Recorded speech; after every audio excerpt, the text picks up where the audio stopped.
What do you do if you've tried gluten-free and it still isn't working for you? Stay tuned, I've got your answers next.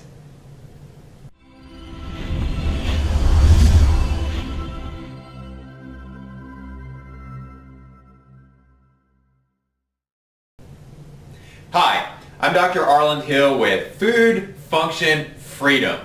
And today, guys, I'm going to share with you a couple of ideas. If you've tried gluten-free and it's not working for you, what do you do next? But before I go down that road, let me quickly say to you that kudos to you for trying a gluten-free diet. There's a lot of attributes to having done that. The category of grains are a pretty problematic food category right now, especially given the way that grains are handled in the United States, how many chemicals are added to them. So there's pretty few redeeming qualities about consuming grains in your diet right now. But again, what do you do if you've tried gluten-free and it still isn't working? You're still having the same symptoms that you thought going gluten-free was going to resolve.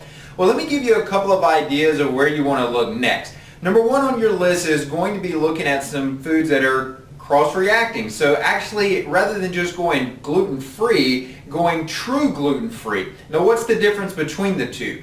Gluten-free, by old definitions, is really just looking at wheat, oats, barley, and rye. And if you've got those things out of your diet, old definitions would say, yeah, you're probably okay with that. The reality is that if you're extremely sensitive to grains, you want to get most, if you're extremely sensitive to gluten, you want to get most grains out of your diet because there's a lot of similarities between these proteins.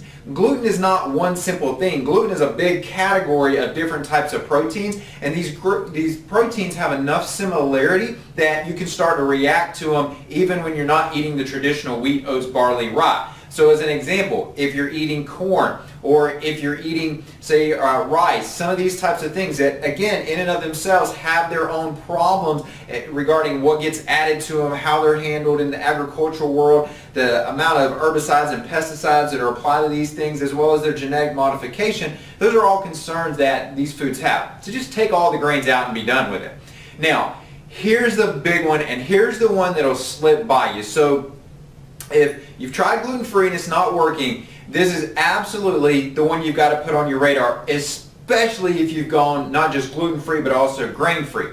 And this is what we call a reaction to candida. And what's interesting about candida, if you've heard that term, candida is a fungus or a yeast. And this fungus or yeast can come in different forms. There's candida albicans, there's other types of candida as well. But when candida begin to become more problematic and begin to proliferate in your gut, they actually express something that looks similar to gluten, or more specifically gliadin. And gliadin is the gluten found in wheat. Now, when they're expressing this, your immune system doesn't differentiate between whether that's the gluten you're consuming, or the gliadin as it more specifically is termed, or whether that's the candida. And if you've taken those foods out, you have to begin to think, well, there's got to be some other environmental source that's causing this problem, and that's probably this candida. So what would your steps be at that point? Well, you got to know what you're up against. Is this a candida albicans? Is it another form of candida? And you've got to go through a protocol to be able to eliminate this organism. Otherwise, your immune system's just going to keep reacting to it and just be confused and think it's continuing to react to gliadin or gluten even when you've taken that out of your diet. So what are the two steps that you should do if you, just as a recap here, if you've tried gluten-free and it's still not working for you? One, make sure you're getting all the grains out of your diet and other cross-reactive foods. And number two, make sure you're not dealing with some type of infection. It's very common when you eat different foods and you just seem like you're reacting to several different foods. It's probably an organism that's causing the problem there more than anything else. So guys, I wish you the best with implementing this information. I'm Dr. Arland Hill with Food, Function, Freedom.